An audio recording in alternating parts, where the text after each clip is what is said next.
How to troubleshoot starting problems on a snowblower. Cold weather machines, like snowblowers, require the same amount of attention and maintenance that their warm weather counterparts require. For example, lawn tractors, lawn mowers, weed eaters, brush cutters, etc. Their oil needs to be checked and changed regularly. Their fuel filters, if they have them, need to be replaced regularly, and fuel stabilizer must be used in them to keep the fuel fresh and ready to go. If any of these maintenance requirements are neglected, your snowblower will experience starting problems and delay your date with what the recent snowstorm delivered. Things you will need: fresh fuel, new spark plugs, fuel stabilizer.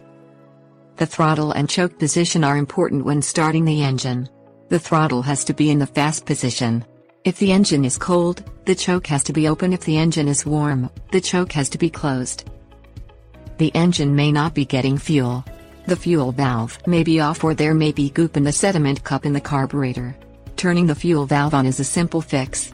Cleaning the sediment out of the carburetor is more complicated and may require the help of a qualified service technician. The engine may not be receiving a spark. The spark plug may be loose or unattached and just needs to be reattached. The spark plug may also be dirty.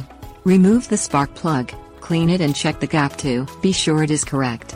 If all is well, the spark plug may need to be changed. The fuel may be old and stale.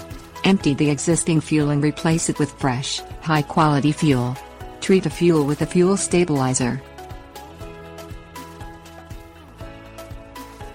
Tips: warnings. Say 5 watts 30 oil is recommended for general use. If none of the tips above fix the problem, take your machine to a qualified repair shop.